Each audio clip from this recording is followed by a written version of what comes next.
ஆமென். கர்த்தருடைய பரிசுத்த நாமத்திற்கு மகிமை உண்டாவதாக. ஆண்டவராகிய இயேசுவின் விலையேற பெற்ற நாமத்தினாலே இந்த வேளையிலும் கூட சோத்திரம் இந்த வாய்ஸ் ஆஃப் குட் ஷெப்பர்ட் மூலியமாய் உங்களை சந்திப்பதில் மிக்க மகிழ்ச்சி. கர்த்தர் உங்கள் யாவரையும் ஆசீர்வதிப்பாராக.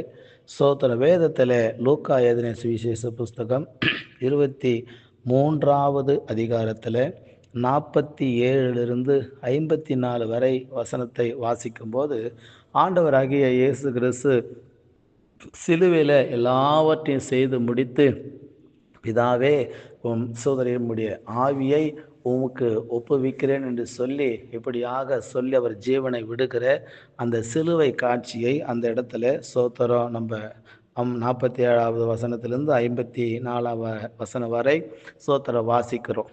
இதில் சோத்திரம் ஆண்டவராகி இயேசு கிறிஸ்து கடைசி நேரத்தில் எல்லாம் முடிந்தது என்று சொல்லி ஜீவனை விடுகிறார். அந்த இடத்துல சோத்திரம் இருந்த கூட்டங்கள் 4 விதமான கூட்டங்கள் இருந்ததாக சொல்லப்பட்டிருக்கிறது. நீங்கள் முதலாவதாக அந்த 47வது வசனத்தை வாசிக்கும்போது, நூற்றுக்கு அதிபதி சம்பவித்ததைக் கண்டு மெய்யாகவே இந்த மனுஷன் நீதிபரனாய் இருந்தான் என்று சொல்லி தேவனை மகிமைப்படுத்தினான். இன்னைக்கு சபைக்கு வருகிற சோதர ஜனங்கள் கூட 4 விதமான கூட்டங்கள் இருக்கிறாங்க. ஒன்று, தேவனை மகிமைப்படுத்துகிற கூட்டம். அற்புதம், அடையாளம், நல்லது நடந்ததுன்னா உடனே ஆண்டவருக்கு நன்றி சொல்லி ஒரு காணிக்கை போட்டுட்டு ஆண்டவருக்கு ஸ்தோத்திரம் என்று சொல்லிட்டு ஆண்டவரை மகிமைப்படுத்தி விட்டு போகிற கூட்டம்.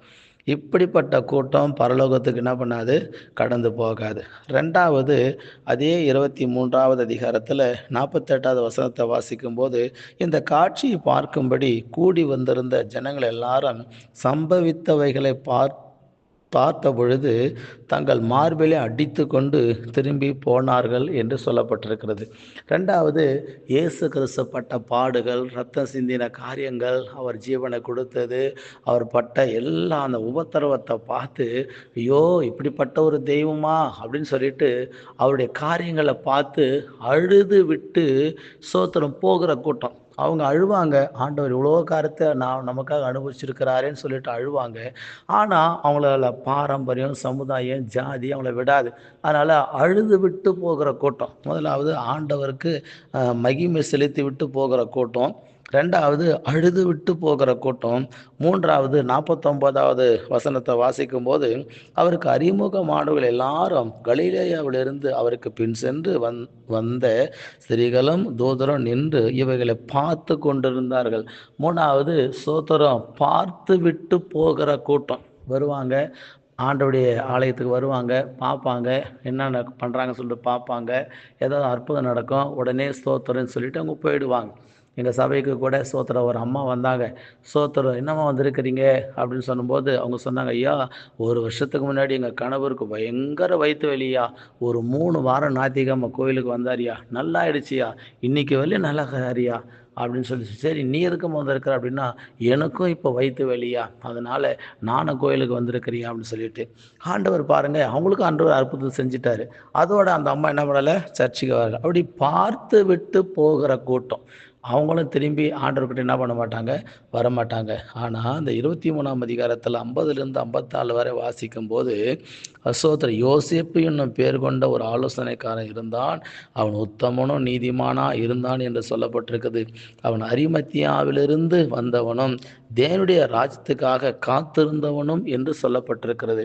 இவர் தான் துணிஞ்சி இயேசு கிறிஸ்துவோட சரீரத்தில் வாங்கி அவர் கொண்டு போய் அடக்கம் பண்ண வர துணிஞ்சி செயல்பட்ட ஒரு மனிதனா இந்த யோசேப்பு காணப்படுகிறார். பிரியமானவர்களே, 4வது ஒரு கூட்டம் எல்லா விஷயத்திலையும் துணிந்து இயேசுவுக்கு பின்னாடி வாழ்வோ சாவோ உயர்வோ தாழ்வோ எது நடந்தாலும் சரி என் இயேசுவை பின்பற்றுவேன்னு சொல்லிட்டு வைராக்கியமாக வருகிற ஒரு கூட்டம். நீங்கள் அந்த 4 கூட்டத்தில் எந்த கூட்டத்தில் இருக்கிறீங்க?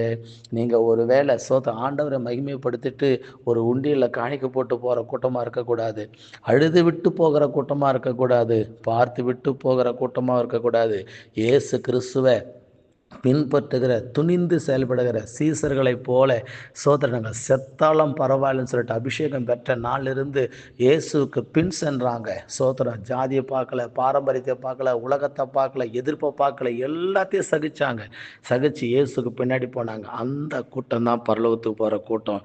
நீங்கள் இயேசுவை துணிந்து செயல்பட்டீங்கன்னா, பின்பற்றினீங்கன்னா துணிந்து அவருக்கு பின்னாடி போனீங்கன்னா நீங்கள் தான் பரலோக ராஜ்யத்திற்கு முக்கியமான பிரஜைகள். கர்த்தர் உங்களை ஆசீர்வதிப்பாராக.